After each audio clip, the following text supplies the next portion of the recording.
commended Governor Sheriff Oborewori over his development strides, especially in the area of mega road infrastructure projects and prudent management of resources. The traditional ruler thanked the Governing Council of the CIISM for sustaining professional integrity and ethical standards over the years, saying that his investiture as a distinguished fellow and induction into the Institute Hall of Fame had opened a new page in his life and his service to humanity.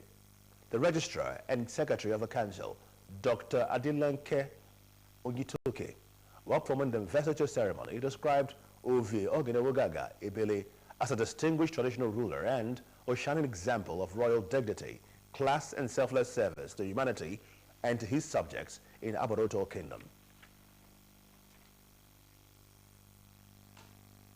President Bola Tinubu has assured Nigerians on reviewing a request to convene a National Constituent Assembly with a mandate to draft a new constitution. President Tinubu, who said this when he received members of the Patriots, a group of eminent Nigerians led by former Commonwealth Secretary General Chief Emeka Anyaoku at a State House in Abuja, noted that retooling the economy for sustainable growth and development was a major priority of his administration. The president said the clamor for constitutional reforms was a long-standing issue in national discourse, as he acknowledged the examples presented by the patriots on pluralistic countries such as Canada and India, which have maintained unity by addressing their diversity through their constitutions. President Tinubu also paid glowing tribute to the founding chairman of the Patriots, Chief Rotimi Williams-San, and Professor Ben Nwabueze, who succeeded him, describing both men and other members of the Patriots as strong believers in Nigeria. The president told Chief Anyaoku that he would be invited again for a more detailed conversation on the submissions of the Patriot. The leader of the Patriot delegation, Chief Anyaoku, noted that the purpose of the visit was to appeal to the president to send an executive bill to the National Assembly proposing the convening of a National Constituent Assembly with the mandate to produce a draft People's Democratic Constitution. Chief Anyaoku said the Constituent Assembly comprised directly elected individuals on a non-political basis from the 36 states of the Federation, possibly 3 individuals per state and 1 from the FCT. The former Commonwealth Secretary General said the Patriots requested legislating for a national plebiscite to which the draft constitution emerging from the Constituent Assembly should be subjected. Chief Anyaoku expressed confidence in President Tinubu's ability to lead the constitutional transformation, citing his personal record as one of the greatest champions of Nigeria's struggle for democracy. Vice President Kashim Shettima has reiterated President Bola Tinubu's determination to address, support, and empower more Nigerian youths to excel in their chosen careers. Senator Shettima said this when he received the leadership of the All Progressive Congress APC Youth Wing, led by the party's national youth leader, Mr. Dayo Israel, on a courtesy visit to the presidential villa in Abuja. The vice president said President Tinubu held Nigerian youths in high esteem, adding that his commitment was evident in his appointment and administration's policies and initiatives. He said some of the initiatives were the Youth Investment Fund, Investment in Digital and Creative Enterprises Program, IDICE, and the National Youth Development Bank. Senator Shettima added that, apart from addressing genuine concerns affecting the youths, the administration's focus on young persons was premised on the trust and confidence the president had in them. APC National Youth Leader, Mr. Israel, said the visit was to express solidarity with the present administration's plans and policies, while noting that the body's planned programs aimed at engaging youths in the country, regardless of their socio-political backgrounds. The federal government has assured Nigerians that compressed natural gas, CNG, an initiative of the government, will provide an alternative to petrol and diesel that will benefit Nigerians in the long term. The Minister of State for Petroleum and Gas, Mr. Ekperikpe Ekpo, and his Information and National Orientation counterpart, Mohammed Idris, stated this at the launch of the Rideshare Conversion Incentive Program and the My CNG app, which is held at the Portland Naseni Center, Abuja. The minister said the CNG had not only affirmed the commitment of the federal government to provide accessible and affordable transportation for the citizens, but also to provide a cleaner, more environmentally friendly alternative to traditional fuel, as well as job opportunities and technical skills to the youth-dominated population. They described the rideshare sector as a vital part of Nigeria's urban transportation system, adding that the CNG would afford the country to make use of its abundant natural gas reserves as a key player in the global energy landscape. The program director and CEO of the Presidential CNG Initiative, Michael Oluwabemi, while highlighting the benefits of CNG, said the impact will be felt across the board, boost the economy of the country, and improve the lives of citizens. The federal government has called on legal experts, capital market regulators, and financial experts to contribute towards strengthening the regulatory framework of the capital market. Minister of Finance and Coordinator Minister of the Economy, Chief Wale Edun, stated this during a one-day sensitization seminar organized by the Investment and Securities Tribunal, IST, for judges, lawyers, and law students in Abuja. Chief Edun emphasized the importance of a robust capital market for the nation's economic growth and development, noting that the seminar was aimed at increasing awareness of the IST's role in resolving capital market disputes. The IST chairman, Mr. Amos Azzi, highlighted the tribunal's role in ensuring a fair and transparent capital market. Mr. Azzi said the establishment of the IST was a recognition of the need for an efficient dispute resolution mechanism within the sector. The minister and the IST chairman expressed optimism that initiatives would position the tribunal as a leading authority in capital market dispute resolution, both nationally and internationally.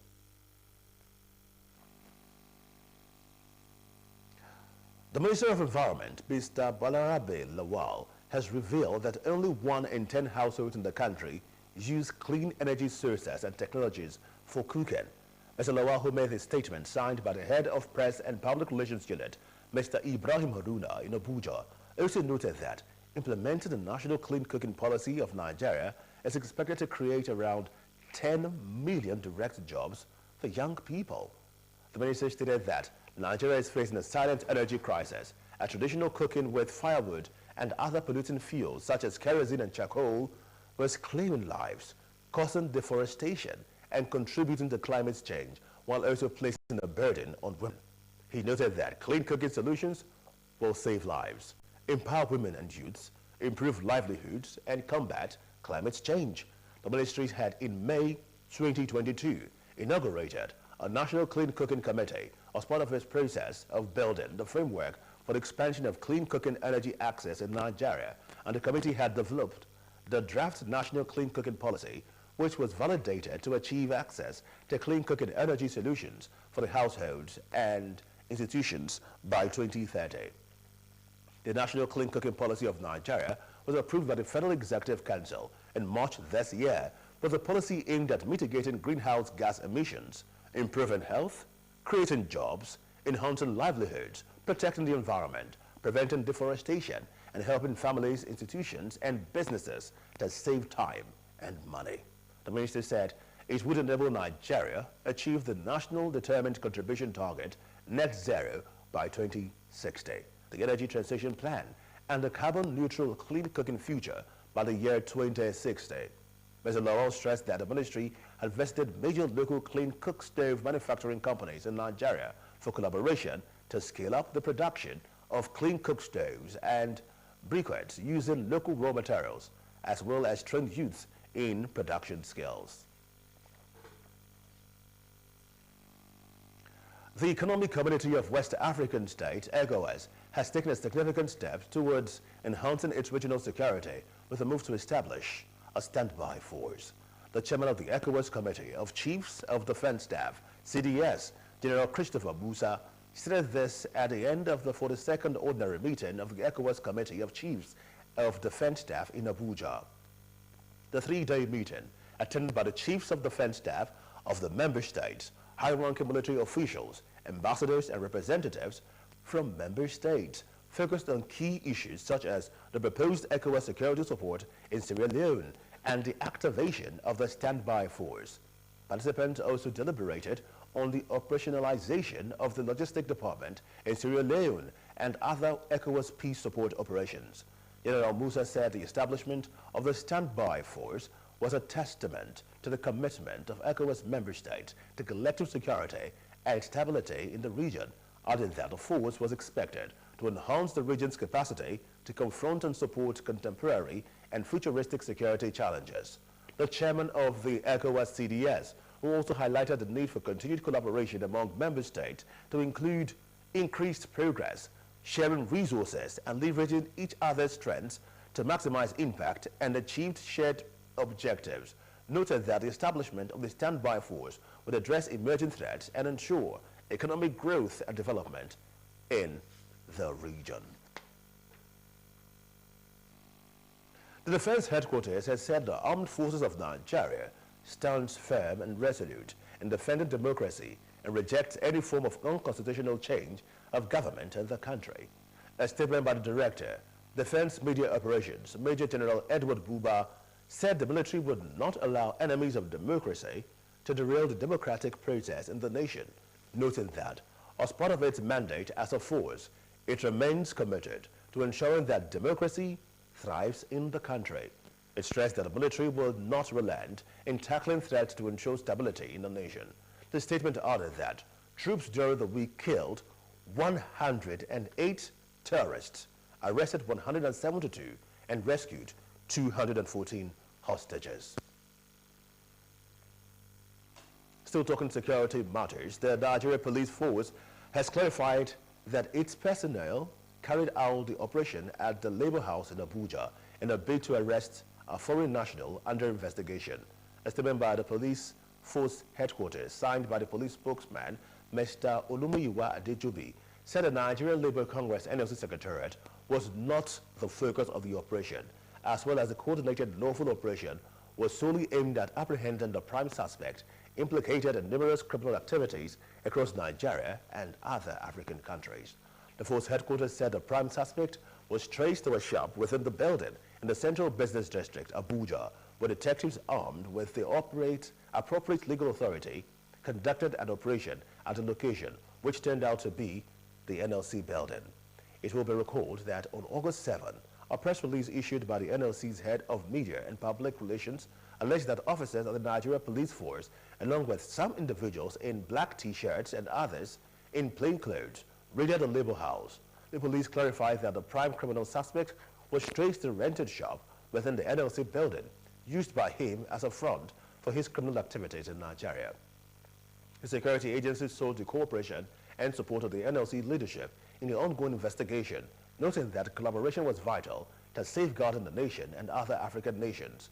The Nigeria Police Force reiterated that it remained committed to upholding the rule of law, maintaining professionalism, and respecting human rights in the discharge of its statutory duties, and urged Nigerians to remain vigilant and to conduct security profiling of individuals seeking to rent space within their premises.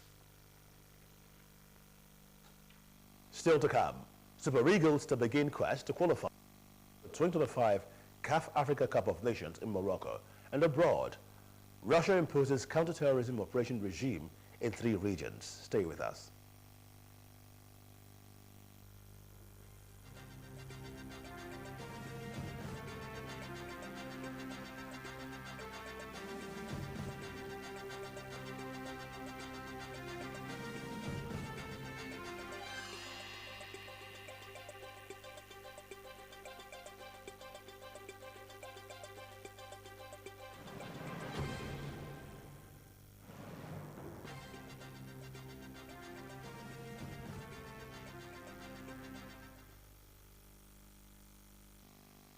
You're watching Delta TV News at 8. The global scene is next as we join our World News Desk. A plane has crashed in the Brazilian state of Sao Paulo, killing all 62 people on board. Vilpass Airlines says a twin-engine turboprop was flying from Cascavel in the southern state of Paraná to Gurahos Airport in Sao Paulo City when it came down yesterday in the town of Vehindo.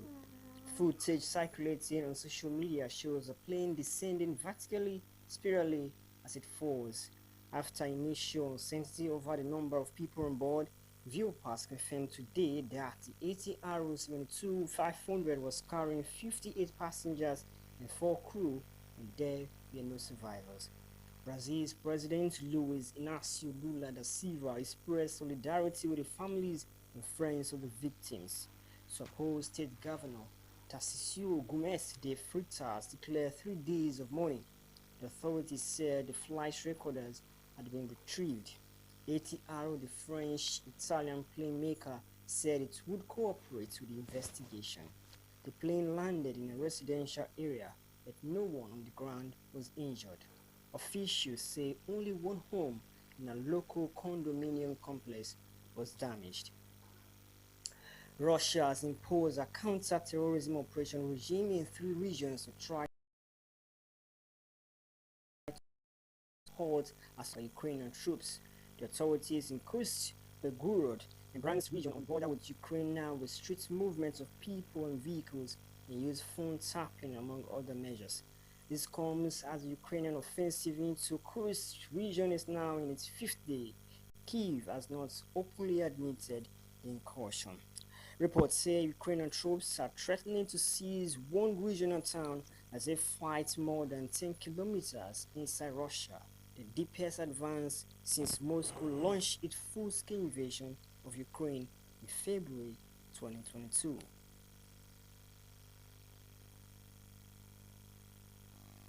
More on the global scene.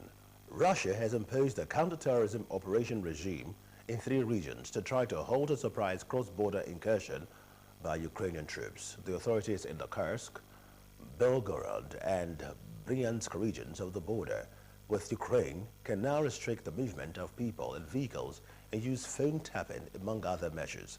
This comes as the Ukraine offensive into the Kursk region is now in its 5th day. Kiev has not openly admitted the incursion. Reports suggest that Ukrainian troops are fighting more than 6 miles inside Russia, the deepest advance since Moscow launched its full-scale invasion of Ukraine in February 2022. The new security measures in the 3 Russian border regions were announced by the National Counterterrorism Committee yesterday. It said this was done to ensure the safety of citizens and suppress the threat of terrorist acts by enemy sabotage and reconnaissance units. The authorities now have powers to enter private homes, restrict the movement of traffic and pedestrians, order temporary relocation of people, and monitor information sent electronically. In recent years, Russia has imposed the anti-terrorist operation regime in villages and towns of its North Caucasus region, where security forces have been battling militants.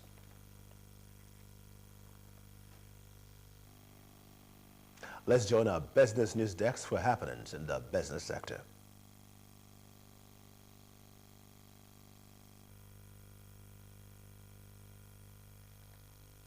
Warning saying that the Central Bank of Nigeria, CBN, failure to redeem $2.4 billion in foreign exchange FX forward was posing a grave threat to the survival of Nigerian manufacturing companies and jeopardizing the livelihoods of thousands of workers.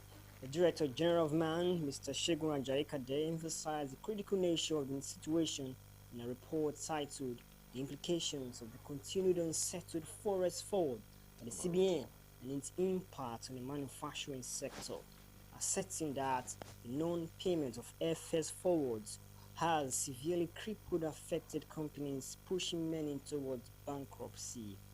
In 2022 and 2023, Nigerian businesses, including SMEs, entered into agreements with the CBN to exchange foreign currencies at predetermined rates on future dates. The agreements, known as Foreign Exchange FX Forwards, were designed to manage foreign exchange reserves and stabilize exchange rates. CBN had yet to fulfill these contracts despite their maturity. MAN outlined in the statement that the non-settlement of the FX forward obligations by CBN had caused over 1.5 trillion naira in forex-related transactions losses in the manufacturing sector and recorded 108.7% increase in job losses in 2023 and forced many small and medium enterprises (SMEs) to close operations to the detriment of the Nigerian economy. It further noted that affected companies could face losses amounting to approximately 2.4 trillion naira which will significantly affect company income tax (CIT) revenues and in turn threaten federal government income over the next few years. The Nigerian Interbank Settlement System (NIBSS) has reiterated and reminded banks and other financial institutions to forward their customers' account details to its Industry Customer Account Database (ICAD). NIBSS disclosed this in a statement entitled CBN Directive Submission of Customer Account Details to ICAD. NIBSS said the CBN released a circular in 2019 directing all deposit money banks, microfinance banks, and others to forward customers' account details in specified format to the Nigerian Interbank Settlement (NIBSS) with a view to maintaining an industry customer account database (ICAD). According to NIBSS, all regulated financial institutions were mandated to push all their customers' accounts wallets to NIBSS ICAD within 24 hours of generating and assigning an account number to the customer, new or existing. NIBSS highlighted the benefits of carrying out the CBN's directives, saying it would improve the industry through the Know Your Customer (KYC) as well as process industry data accuracy and integrity, which would invariably improve regulatory compliance and monitoring while promoting industry fraud detection and prevention. It added that the process would improve the Global Standing Instruction (GSI) service. Still in business, the Naira yesterday appreciated to 1,585 Naira per dollar in the parallel market from 1,590 Naira per dollar on Thursday. The Naira also appreciated to 1,574 Naira and 42 kobo per dollar in the Nigerian Autonomous Foreign Exchange Market, NAFEM. Data from FMDQ showed that the indicative exchange rate for NAFEM fell to 1,574 Naira and 42 kobo per dollar from 1,593 Naira per dollar on Thursday, indicating 19 Naira and 42 kobo appreciation for the Naira. The volume of dollars traded in the market increased by 127.5% to $323 million from 141 million Naira traded on Thursday. With the figure, the margin between the parallel market and NAFEM rate widened to 10.8 Naira per dollar from 3.52 Naira per dollar on Thursday. The Nigeria Center for Disease Control and Prevention, NCDC, has said it registered 7 additional new cases of Lassa fever from Edo, Bauchi, and Kogi State. The NCDC said this via its official website, added that the 7 cases were recorded between July 22 and July 28. NCDC added that Edo reported 4 cases, Bauchi 2, while Kogi recorded 1, with no deaths recorded during the period under review. It said 163 deaths were, however, reported this year, with a case fatality rate, CFR, of 17.0%, lower than 17.3% recorded during the same period last year. The Public Health Agency added that 66% of confirmed cases this year were from Ondo, Edo, and Bauchi. 4% were recorded or reported from 25 states. Lassa fever is an acute viral excessive bleeding illness transmitted to humans through contact with food or household items contaminated by infected rodents or persons. Its symptoms include fever, headache, sore throat, general body weakness, cough, nausea, vomiting, diarrhea, muscle pains, chest pain, and severe unexplained bleeding from ears, eyes, nose, mouth, and other body openings.